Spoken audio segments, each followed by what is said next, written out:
a state. Good evening. I'm Eric Malling. 20 years ago today, President John F. Kennedy was assassinated in Dallas. The words ring back like snatches of a familiar song. Lee Harvey Oswald, Jack Ruby, the grassy knoll, the Texas Schoolbook Depository. It all seemed so straightforward at the time. A single gunman, 3 shots, a nation in mourning. And then one more shot, and Lee Harvey Oswald is dead. The secret of why he aimed his rifle is buried with it. The first official investigation concluded that Oswald acted entirely by himself, a lone, crazed gunman. But more recently, a congressional committee concluded that Oswald was part of a larger conspiracy. So the mystery, if anything, grows deeper. Tonight we'll be examining some of the clues and some of the evidence which may in time explain what really happened. Only one thing is certain. 80% of the American people now believe that they've been denied the whole truth. On a spit of land jutting into Boston Bay, the JFK Library. It conjures up the Kennedy presidency's image of gleam and glory. Within the walls are the private papers and White House tape recordings from the Kennedy administration. Most of the material is still secret, but one day Kennedy's own words might yield the best clues to the mystery that persists about his death. What was he saying in private about Cuba or Vietnam? Who did he think was out to get him? In assassination, there's an ancient question. Cui bono? Who benefited from the murder? Those most skeptical about the official findings focus on 3 groups with motive, means, and opportunity. The mafia, the military, and the intelligence agencies. Kennedy was at odds with all of them. The president's brother, Robert Kennedy, then Attorney General, was haunted by the possibility of a conspiracy. Right after the murder, he called the director of the Central Intelligence Agency and asked bluntly whether any CIA people were part of it.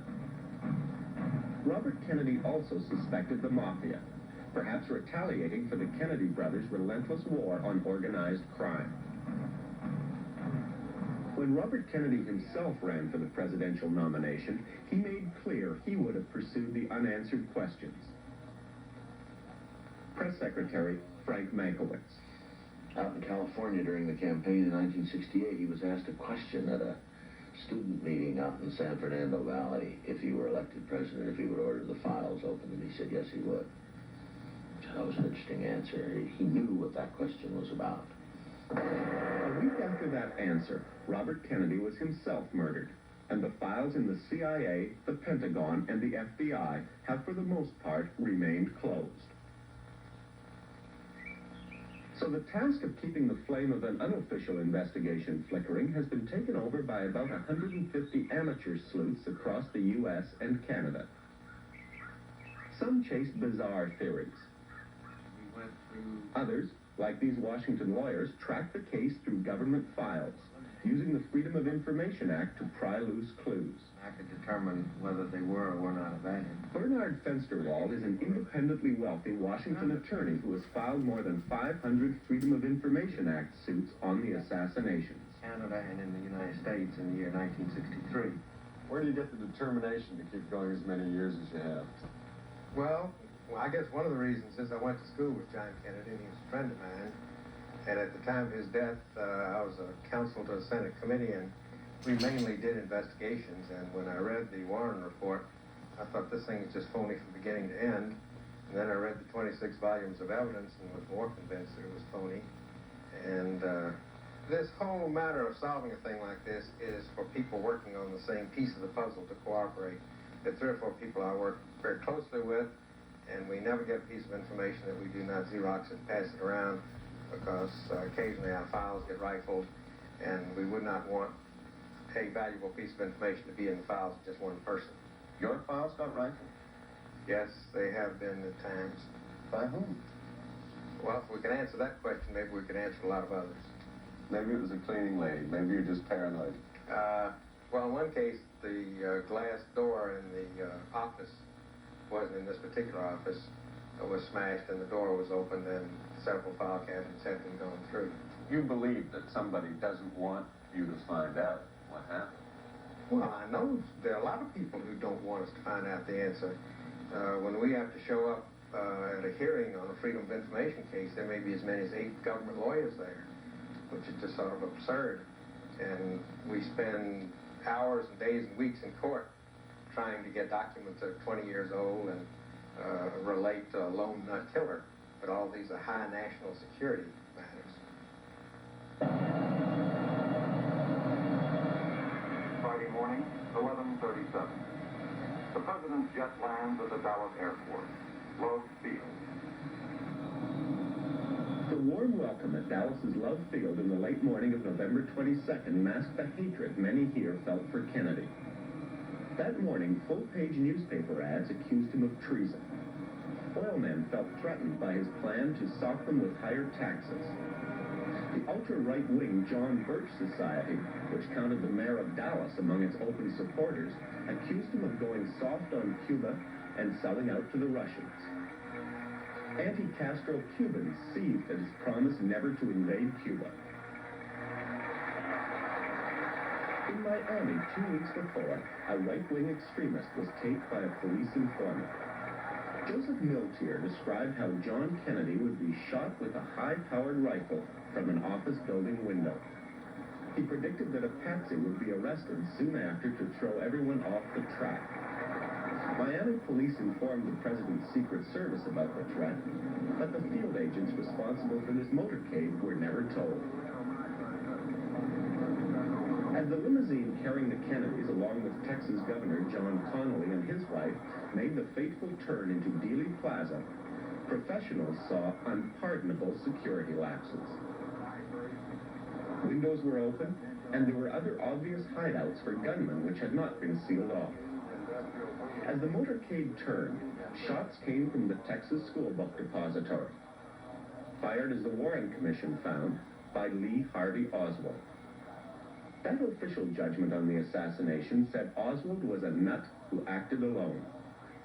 But in front of the president's car is what has become known as the grassy knoll, a little hill with a picket fence behind it. Most of the people who were on the knoll that day dived for cover because they thought they heard shots from behind them. And if they're correct, more than one gunman was involved. Kennedy would have been killed in a crossfire, the result of an organized conspiracy. There's different people running up the hill alongside Elm Street, there by the 7th Freeway. Several police officers are rushing up the hill at this time. Well, first shot in the foot. Korean War veteran William Newman was with his family on the knoll that day. I thought it scared me. And then as the car got directly in front of us, well, a gunshot apparently from behind us hit the president in the side of the temple, apparently back up on the knoll. S.M. Holland was further along, on an overpass in front of the president's car. Well, I was standing right up against the banister on top of the triple underpass where you're looking right down their throats, you might say. And actually, I had my eye on the president's car.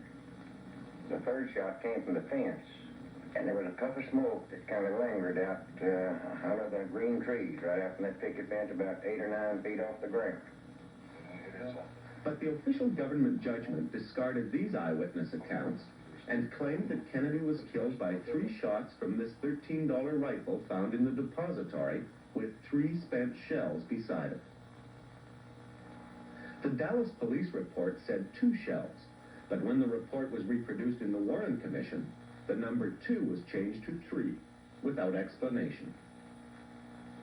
Within an hour of the shooting, Dallas police astonished the world with their efficiency by dragging their suspect from the movie theater and whisking him to police headquarters.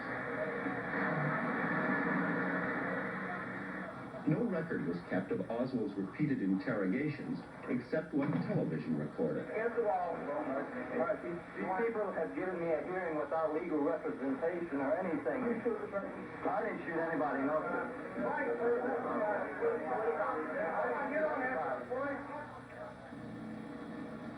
Then 2 days later, Oswald came down this elevator, surrounded by Dallas police, dozens of whom were chummy with a nightclub owner and small-time mobster named Jack Ruby. Ruby was waiting on the other side of the door.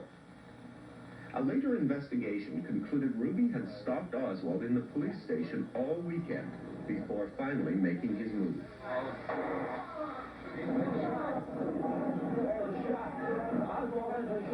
Ruby would first say he was crazed with grief. Oswald has been shot. Chief Justice Earl Warren headed the official inquiry into the assassination, and then Congressman Gerald Ford served on the commission. I think the Warren Commission did a very thorough job in investigating the assassination of President Kennedy, and I firmly believe today, as I did then, and it was a unanimous decision, that our basic conclusions were right. Number one, that Lee Harvey Oswald committed the assassination, and number two, the Commission found no evidence of a conspiracy, foreign or domestic. As reenacted in this FBI simulation, the commission claimed that Oswald, a poor marksman, somehow fired 3 bullets in an astonishing 5.6 seconds, hitting both Kennedy and Connolly with one of the shots. This bullet, same ammunition, it looks like a wider piece of ammunition, but it's the same, went through the carcass of a goat, striking one rib in a goat's chest. Forensic pathologist Cyril Wecht sums up the critics' case against the one-bullet theory. This bullet went through the wrist of a human cadaver, breaking the distal end of the radius in the same fashion that bone was broken in Governor John Connolly. 399, the hero of the Warren Commission report, the bullet which broke both a rib and the radius in John Connolly, is in pristine condition except for minimal deformity at the base, is virginal in its condition. The single bullet theory says that one bullet struck the president in the back, coursed through his upper chest, exited from the front of his neck, re-entered John Connolly's back, pierced the right lung, collapsing it, severed a vein, artery, and nerve, broke the right fifth rib, destroying 5 inches of that bone, exited from the front of the governor's right chest, re-entered the back of the governor's right forearm, caused a comminuted fracture of the distal end of the radius, a very thick bone, partially severed a vein, artery, and nerve, exited from the front of the governor's right wrist, re-entered the governor's left thigh, went all the way down to the femur, the big bone in the thigh, bounced back, came out through the same small hole in the skin, fell into the governor's clothing, from his clothing onto the stretcher, and was fortuitously found a few hours later in the afternoon on Friday, November 22nd, 1963, at Parkland Memorial Hospital by a maintenance employee who was trying to get to the men's room and found the corridor blocked by stretchers. Now that is the single bullet theory, more aptly and descriptively entitled by the Warren Commission critics as the magic bullet theory. But it was photoanalyst Robert Groden who was instrumental in forcing a reopening of the case. His enhancement of the home movie film shot by Abraham Zapruder was shown on national TV for the first time in 1975.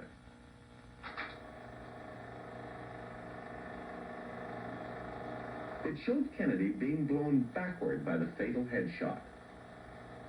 This pointed to a second gunman in front, and from that, a conspiracy.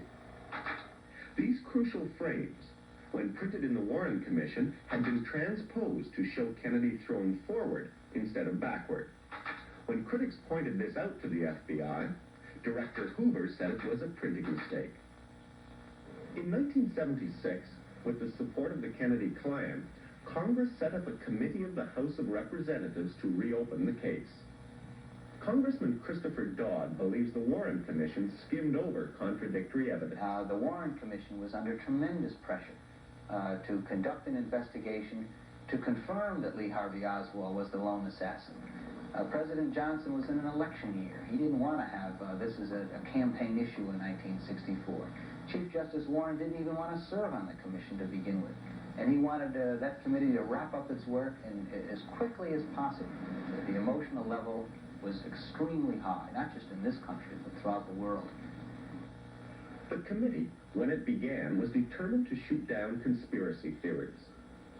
Take the case of the Umbrella Man. In Zapruder frame 223, critics had spotted near the road sign a man with a black umbrella. By frame 226, the umbrella was actually turning. Convinced that a black umbrella unfurled under the hot Texas sun at the moment of the killing was sinister, One amateur detective even diagrammed how a poisoned dart could have been fired at Kennedy. So the House Assassinations Committee launched a search for the Umbrella Man. In September 1978, he came forward. An embarrassed Dallas businessman, Louis Stephen Witt, explained how he had used the umbrella to remind people of Chamberlain at Munich, a symbol of John Kennedy selling out. He said he didn't realize that for 18 years he had been the target of such intense theorizing. Miss Cynthia Cooper of the committee staff. Maybe you ought to turn that way with it.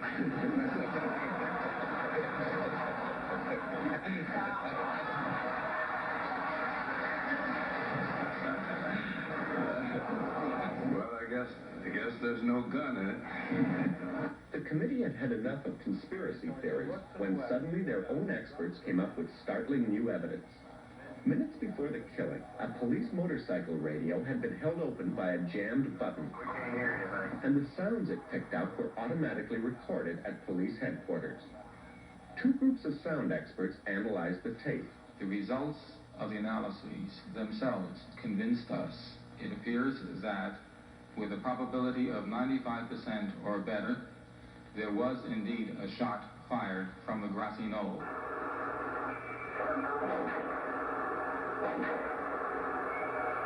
Robert Groden synchronized the shooting sounds with the Zapruder film. The first shots now came too close together to have come from Oswald's gun alone. The last shots were almost simultaneous and echoed differently.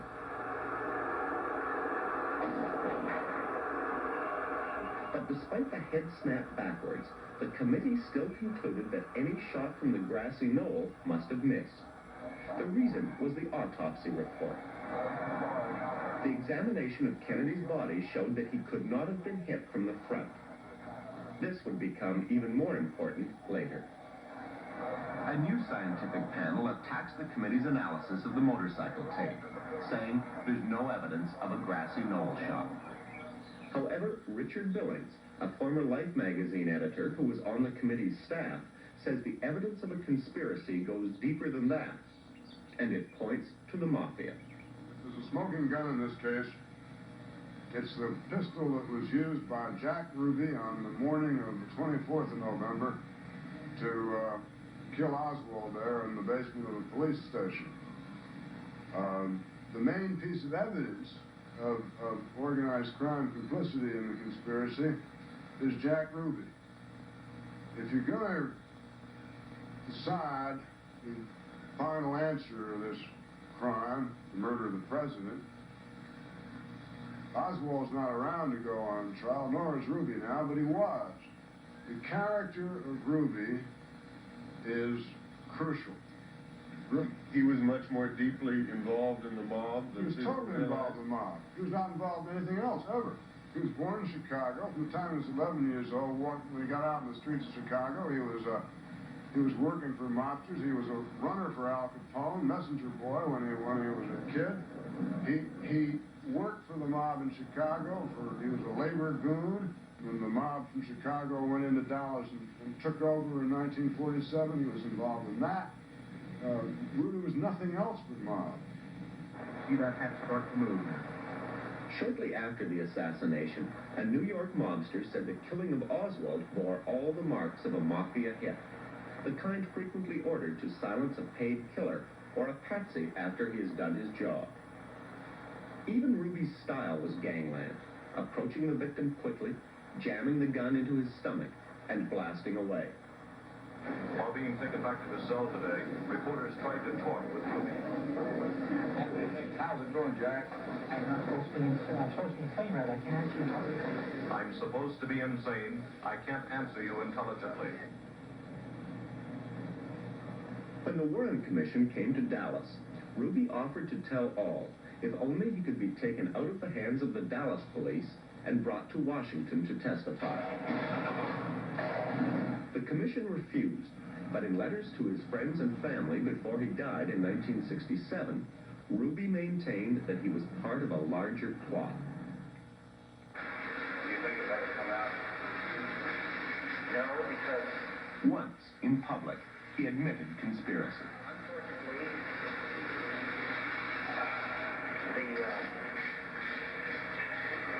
the people that had so much to gain and had such an ulterior motive for putting me in a position I'm in will never let the true facts come of their voice to the world. Are these people in very high position again? Yes. After the Congressional Committee's final report in 1979, concluding there had been a conspiracy, the Chief Counsel Robert Blakey joined with Billings to write a more detailed count of the alleged mafia complicity. We know the motive. The motive was that Bob Kennedy was determined to wipe them out, and the statistics show that he was being successful. And we know that... Then why not shoot Bobby Kennedy? Why do you shoot the president? Because it's told in New Orleans when the leading mafia figure there is asked, what are you going to do about the Attorney General? And when the conversation gets around, well, you don't kill the Attorney General. You got to kill the president. And he tells this little parable about if the dog is biting you, you don't cut off his tail, you cut off his head. The idea being that if they shot the Attorney General, the president would have come after him with the Army, the Navy, the Marine Corps. So the way to stop the Attorney General, and they did effectively, history shows, was to kill the president. Carlos Marcello, a syndicate chief in New Orleans, had been deported by Robert Kennedy. He made it back into the country, but a witness told the FBI Marcello had sworn later that not only would the head be cut off the dog, but a nut would be blamed for the crime. Teamster boss Jimmy Hoffa, hounded by Bobby Kennedy for his mafia ties, also was recorded by the FBI threatening the Kennedys. After the president was murdered, Bobby asked how Hoffa had taken the news. He was told of the jubilation at Teamster headquarters. Santos Trafficante. The Congressional Committee found that as head of the Havana underworld before Castro took power, Trafficante had links to one Jack Ruby. Mr. Alaman, do you solemnly swear the evidence you're about to give this... Jose Alaman, a Trafficante associate, testified about a conversation he had with the mafia leader shortly before the assassination. With his back guarded by U.S. Marshals, Alaman told the committee that Trafficante had cursed the way Kennedy was pursuing Hoffa. Well, he said, Jose, he's not going to be reelected. You don't understand me. He's going to be hit. Can I make that statement? Sir, we've already... Trafficante denied the murderous prophecy. Later, a terrified Alaman said perhaps Trafficante meant Kennedy would be hit by votes. But despite his war on the mob, Jack Kennedy had as one of his most intimate associates a woman who shared her time with gangsters. Richard Billings, from the Congressional Committee. In fact, Jack Kennedy was corrupted by the mob. And this... How? He was corrupted during the election campaign. He was out in Las Vegas and he was introduced by Frank Sinatra to Judith Campbell, a divorced, aspiring movie actress. They would meet in New York or Palm Beach or here in Washington, right here in the White House. And it was, their meetings were quick sexual encounters, and she'd take off. And probably unbeknownst to Kennedy while he was doing this, Judith Campbell was also a sometime girlfriend of Sam Giancana, who was probably one of the very top mafia leaders out of Chicago. I can, at this time, emphatically state that my relationship with Jack Kennedy was of a close personal nature and did not involve conspiratorial shenanigans of any kind. I originally met Jack Kennedy in early February 1960 in Las Vegas. We were introduced by a mutual friend. Judith Exner said her relationship with John Kennedy ended in 1962. She would not say why. She said they had met many times over a 2-year period, including meetings at the White House. Many times. What'd you do when you went there? I would have lunch with Jack Kennedy. Alone? I won't go into the Did you ever meet Mrs. Kennedy? No. Billings says that the mob leaves an honest politician alone, but one who has been compromised is fair game. The mob feels that once a politician takes their money or takes their favors, and certainly or their girlfriend. Their girlfriend, that's a favor. He's kind of put himself on their level, and that makes him vulnerable. And I don't think this is facetious. I think this is really the way they thought. Jack Kennedy, by doing what he did, unwittingly or not, was stooping to their level and making himself vulnerable. And then he betrayed them. Well, he had betrayed them while he was seeing Judith Campbell. His brother was going after the mob, which they considered betrayal, and then, when he found out who she was, he cut her off because he was smart enough to know that he couldn't be seeing her and support Bobby at the same time. What the Kennedy brothers did not know is that the mob believed that their administration had been compromised in another way. Mafia leaders Johnny Roselli and Sam Giancana had been recruited along with Trafficante in a plan to kill Fidel Castro. Recruited by none other than the Central Intelligence Agency. Chief Counsel for the Congressional Committee, Robert Blakey. Trafficante was to arrange to get poison pills into Cuba, which were to be put in Castro's food. Attempts have been made to pin the Castro plot on the Kennedys, but the CIA denies this. In fact, congressional testimony revealed that Bobby Kennedy went into a cold rage when he heard about the conspiracy to kill Castro and ordered it stopped. But from a mobster's point of view, they were doing favors for the administration, and in return, the Kennedys were trying to wipe them out. Certain countries have characteristics. But what could Lee Harvey Oswald possibly have to do with the Mafia? He had earlier defected to the Soviet Union, and in New Orleans, after he returned to the U.S., defended Castro's Cuba. In your work with the Fair Play for Cuba Committee, what are you advocating? His politics might have been radically different from those of New Orleans Mafia leader Marcello, but they shared some connections who might have been assigned to recruit a dupe for the assassination. The Congressional Committee discovered that Marcello's private investigator, David Ferry, had known Oswald for years and was with him in the summer of 1963. Other associations uncovered. Charles Dutz Moret, a New Orleans bookie, was Oswald's uncle. He and Oswald's mother, Marguerite, were part of the crowd in which Marcello moved. Then there's Marcello associate Nofia Pecora. He bailed Oswald out of jail after a fight 3 months before the assassination. Pecora was in phone contact with Jack Ruby at about the same time. What we can conclude from this is that organized crime knew about Oswald, knew a lot about Oswald, and probably were in a position to select him as someone who might shoot the president and give them a way of carrying out a conspiracy and make it look like he was on his own. Strange friendships in New Orleans and an even murkier past in the American military. As a Marine, Oswald had served at a top-secret U-2 base at Atsugi, Japan. He suddenly left the Marine Corps and defected to the Soviet Union at about the same time Naval Intelligence was running a secret program to spy on the Soviets. Americans were encouraged to defect, marry a Russian, spend a few years in the Soviet Union, and then return to the U.S. The ease with which Oswald was allowed to return home has always raised questions about who he was really working for. Let me take that. The military man who served as liaison with the CIA during those years is Colonel Fletcher Prouty. For instance, it was a function of my own office to pull the man's military records, duplicate them as civilian records, and then duplicate them again as CIA records. Any change in his career with respect to the CIA, we would correct those records.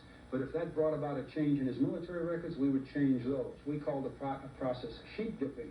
We corrected all the records so that his life would continue wherever he was working. Now, in the case of Lee Harvey Oswald, he was in a unit, a Marine unit, which was tied up with the U-2 program with CIA activities. His relief from active duty, as you'll recall, is something that happened in a few hours one day. Well, I don't think that was a normal change. I think that was another one of these sheep-dipping operations. I do request someone to come forward. Whatever the color of sheep Oswald really was, lawyer Bernard Fensterwald believes several government agencies knew a great deal about the man, and for whatever reason, perhaps to hide their own incompetence, are still keeping much about him secret. So somebody here knows. Somebody at Oswald knows. I'm certain that they know. I think they knew within a matter of days of the murder what it was about. Why would they want to cover it up? I think each agency involved had its own reasons. I think you can imagine the consternation at CIA headquarters on the day of the murder when it came over the wire that they picked up Lee Harvey Oswald as a suspect, and they punched the button on their computer, and a stack of paper about this hound on Lee Harvey Oswald comes buzzing out. Now, which of the U.S. agencies he worked for, I'm not certain. I suspect it was Naval Intelligence, and they conveniently burned all of their files. While we could not be expected to hide our sympathies, we made it repeatedly clear that the armed forces of this country would not intervene in any way. The intelligence agencies were up to their necks in the disastrous Bay of Pigs invasion of Cuba, sponsored by the CIA in 1961. Kennedy's handling of the debacle enraged many American military leaders who thought the president had cold feet. I have decided in the last 24 hours to discuss briefly at this time the recent events in Cuba. Then when Khrushchev planted missiles in Cuba, Kennedy had a showdown with both the Soviet leader and his own military. The Joint Chiefs of Staff wanted a Grenada-style invasion of Cuba, but Kennedy opted for a naval blockade instead. Khrushchev wrote in his memoirs that the president made clear to him that he feared his own American military would turn on him if he backed off in any way. As the world went to the brink of nuclear war, the chairman of the Joint Chiefs of Staff recommended to Kennedy that Cuba be bombed. General Maxwell Taylor still stands by that position. So the chiefs recommended an attack on all the missiles without warning. So we eject those that were still there and really give a jolt to Khrushchev. Historian Arthur Schlesinger was a Kennedy aide. He describes the U.S. military reaction when the Russians backed down. Some of them were quite disappointed when the peaceful settlement came about. And it was in the course of this situation that Kennedy remarked rather bitterly and understandably, he says, it's perfectly all right for the generals to give us this kind of advice. None of us will be around if we take it. I think that anybody who looks at the fatality list on atomic weapons and realizes that the communists have a completely twisted view of the United States and that we don't comprehend them, that's what makes life in the 60s as it is.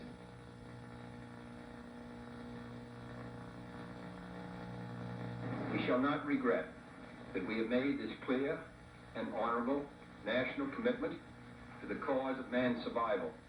Haunted by a briefing which showed 300 million people would die in the first day of a nuclear war, Kennedy, 2 months before the assassination, braved the Hawks and signed a test ban treaty with the Soviets.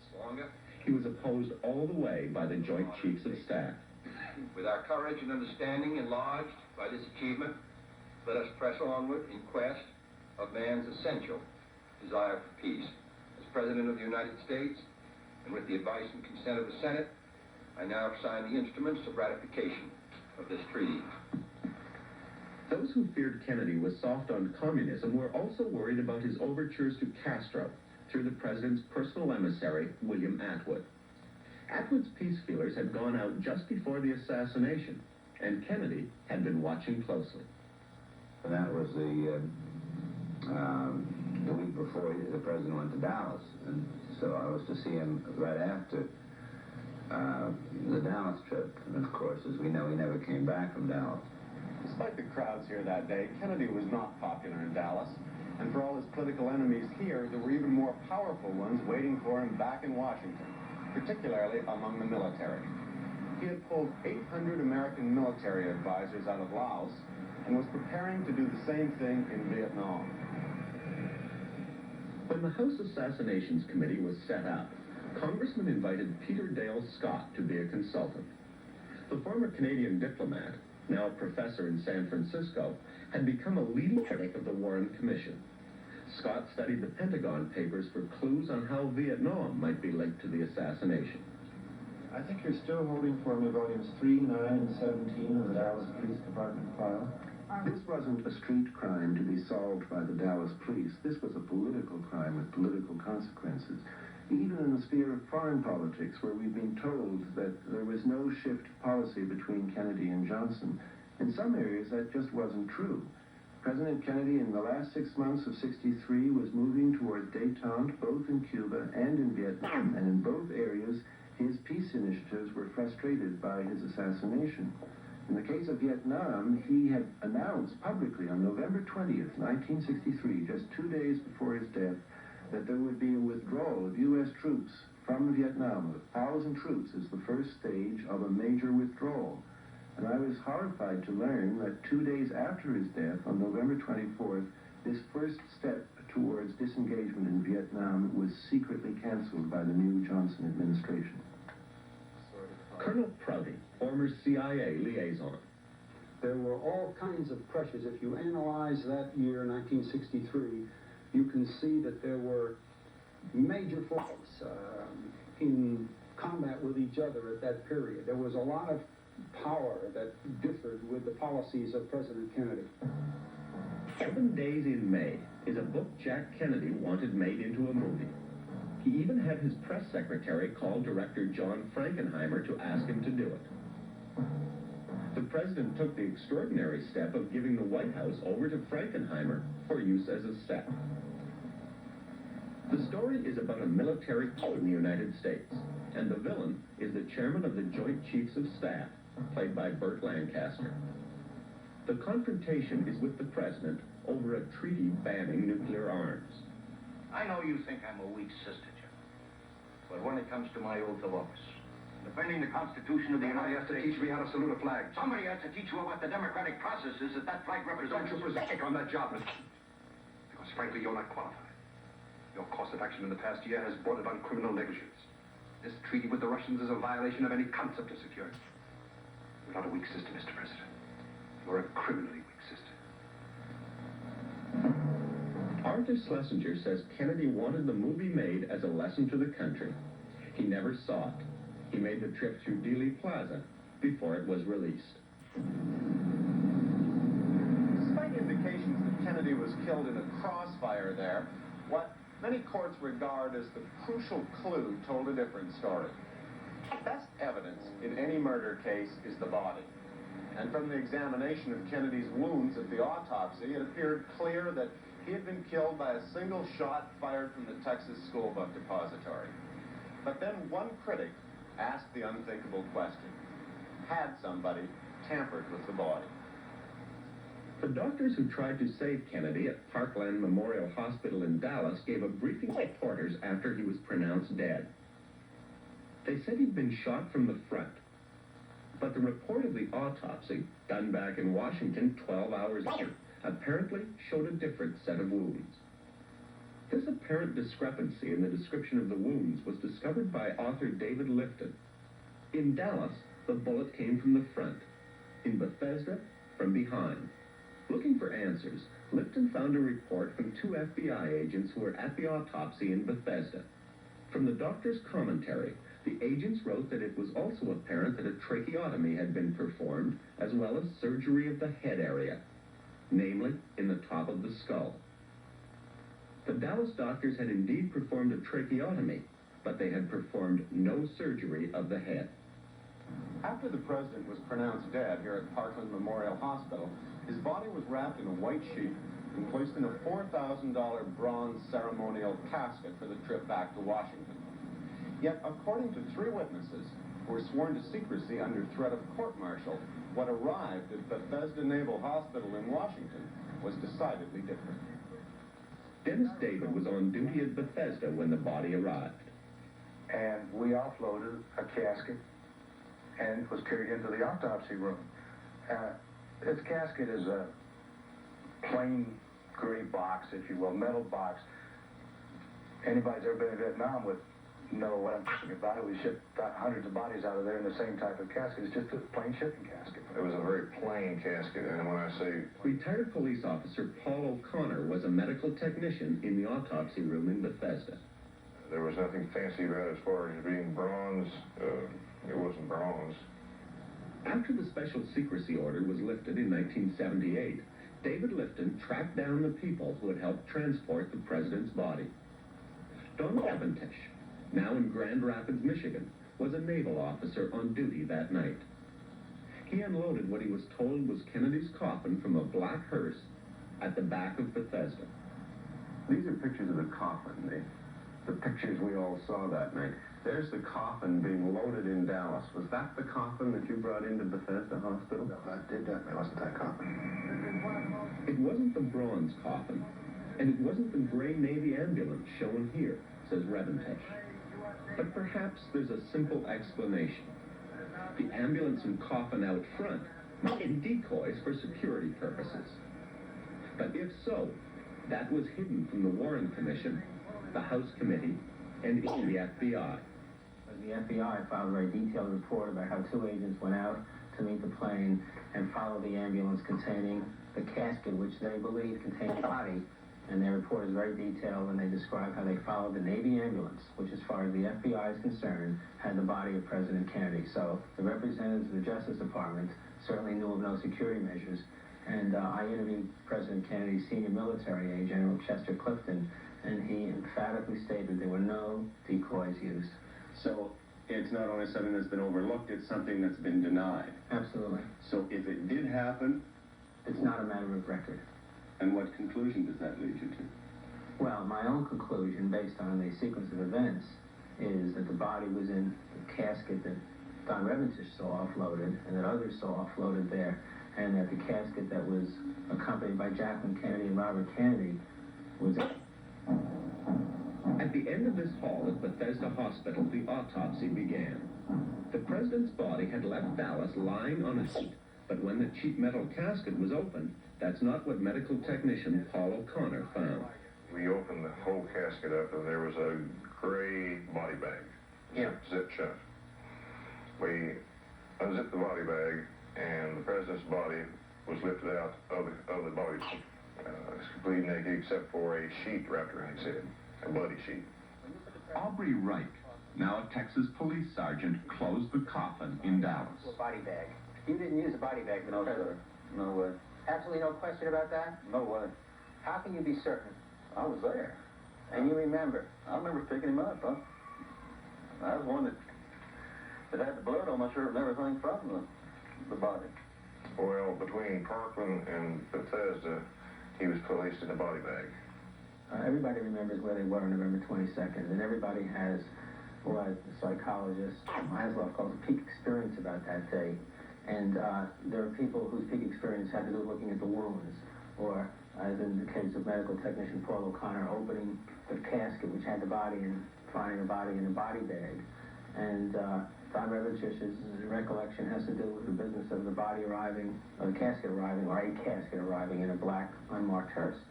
And I think it's critical because I think this kind of recollection is powerful. I think it's real viable, and it's not a matter of... And they're all innocent enough things that the individuals don't put together themselves as being in any way unusual. That's very important to note. The people who know about two caskets do not know that anything is particularly wrong with that because they're told that not adhere to security measure, and you cannot overemphasize the fact that the military often has decoys.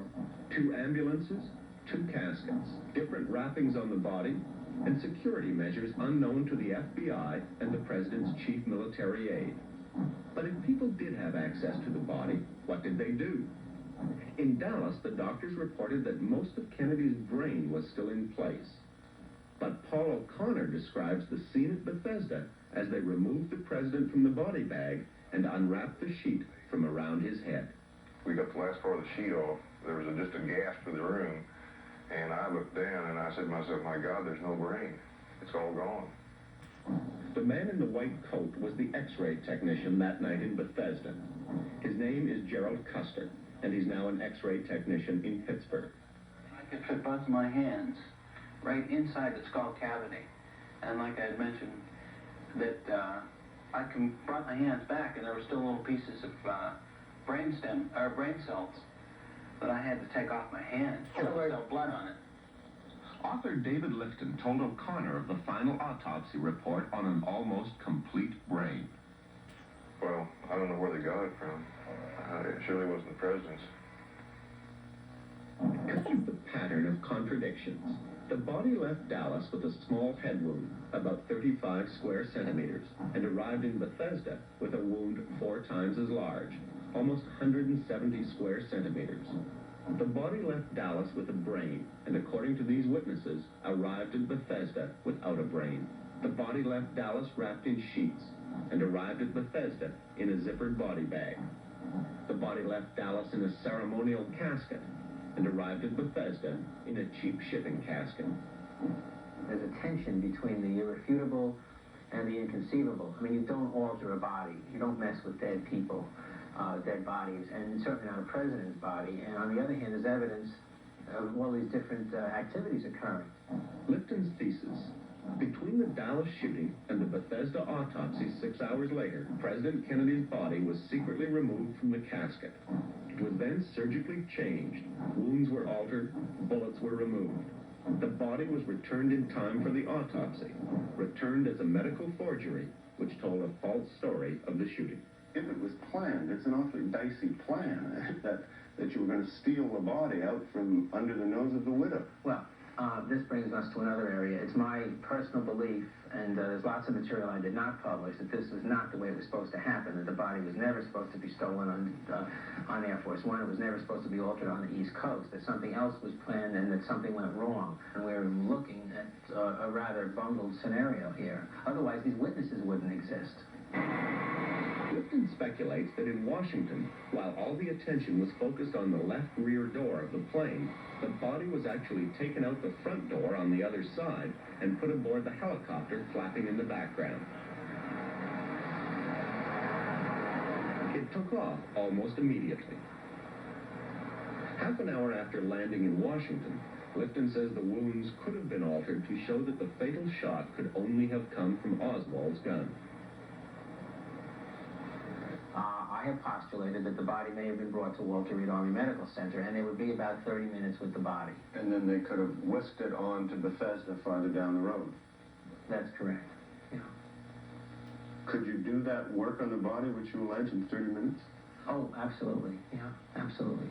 I mean, from the standpoint of the evidence, it's very sloppily done. I mean, someone simply removed the brain and enlarged the wound. There'd be time to do that. What about the hideous ideas that it might have been an inside job, even going so far as altering the body to cover it up? I don't buy them. Richard Billings from the House Committee. I don't think that I think it's hideous, as you say. It's hard to believe that there were members of the government who would undertake such a thing. But more than that, that may sound naive, but when I see those theories written out and I study them and analyze them, I find them impossible to believe. The switching of the body.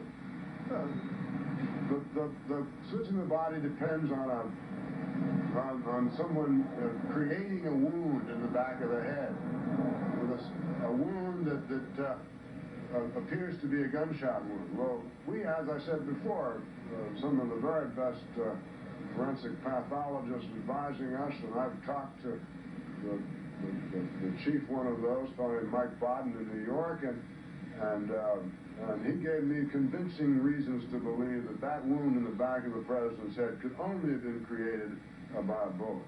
And that sort of, to me, blows up that theory, and I think these outlandish theories do nothing more than take your eye off the ball.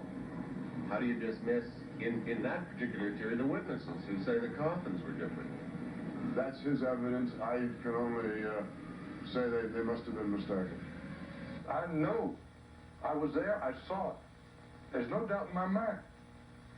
Now, what their reasons for not saying this now, I don't know. I can't crawl inside their head to find out. But I know that there were 2 caskets. And I know that the first casket we offloaded that we later were told was the one with Kennedy was a shipping casket. It was not the formal casket that you showed me in these pictures earlier. Why people persist, that's what I don't understand. Why can't they bring this stuff out? Why can't they make it public to the people and let the people see it? Why do they have to hide it? I don't understand it. Even 20 years later, I don't understand. I suspect there are a lot of people who will say, the poor man is dead, it's a terrible tragedy, does it really matter now whether it was just Lee Harvey Oswald or whether there were 2 Lee Harvey Oswalds? Well, I think it matters a lot because if the president was removed from office as a result of a quirk of fate, we're dealing with a situation that sometimes happens in life. We lose a loved one, whatever. But if in this particular case there was a plan to remove Kennedy from office, then it's a political event. There's no other conclusion if one believes the evidence along the way in your book that John Kennedy was killed by his own military. I don't think that's necessarily true. I would say that we do not know who are the architects of this plan. It could be people in the military, it could be people in the intelligence community, but the point is, at some point, some group of people had to sit down at a table and say, Jack's a nice guy, but he's got to go. How are we going to do this as painless as possible for the country? If there was a conspiracy, a lot of people would have to know. What I find inconceivable is that somebody would not have talked. Well, it seems to me that without the forces of prosecution, without someone directing an investigation at this question, there is not going to be people coming forward. No one has any reason to come forward because there's no self-preservation involved and no one's going to confess to a crime. Lawyer Bernard Fensterwald, the Kennedy classmate. If there was any kind of a conspiracy, surely in 20 years somebody would have talked. There is a great deal of pretty irrefutable evidence that people who appear to be on the brink of talking never lived to do so. Now, I know there's a lot of speculation and loose thought, but there have also been a lot of murders, and a lot of them you cannot blame on suicide or accident or anything else. For example, the number 3 man in the FBI, a man named William Sullivan, who was in charge of this case for the FBI, got crosswise some way and got retired early. And he was under subpoena by the House Assassinations Committee, and a few days before he was to appear, he walked out on his back porch and was shot through the head by a deer hunter. Within a matter of weeks, a man by the name of George de Mohrenschildt, who was one of the key witnesses under subpoena, either was killed or blew his own brains out in Palm Beach, Florida. 2 mafia people who were under subpoena both came to an unfortunate end. All of this while they were all under subpoena by the House of Representatives. Well, nobody's looked into those cases. There are coincidences, you know. Well, but 4 key witnesses before a congressional committee getting murdered before they can testify strikes me as more than a coincidence. Maybe you better not get too close. I don't think there's any problem there because all of the information we have is shared with others. Why, beyond it being a mystery that interests all of us, obviously, why do you believe this has to be pursued? I think that the standing of the American government vis-a-vis the American people has suffered very badly because of this case. 80% of the public to this day still think that the government's lying about this. And I think that that causes a great deal of insecurity, lack of faith in the government. I think things that can be straightened out. But I think we're going to have to solve this and maybe other cases before that happens. You're in the murky field of intelligence here. I mean, everywhere you look, you run into intelligence, and there's a great distrust in this country of the intelligence agencies, and I think a lot of it stems from this case. Official Washington has not entirely abandoned the investigation. The politicians no longer pursue it because it's an endless vortex. It swallows them up and gets no votes. But officials in the Justice Department are still poking around, trying either to prove or to discredit the House Committee's skeptical findings 4 years ago. As for new leads, David Lifton's are probably worth at least asking questions about, but no one in authority has ever contacted him.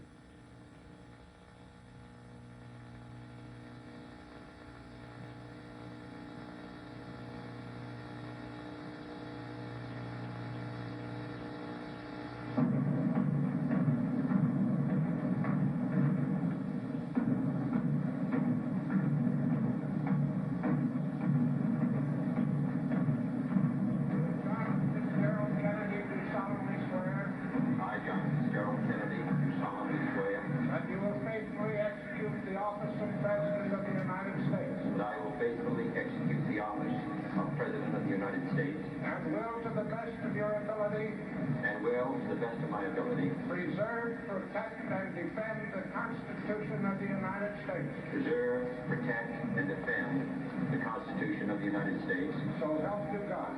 So help me God.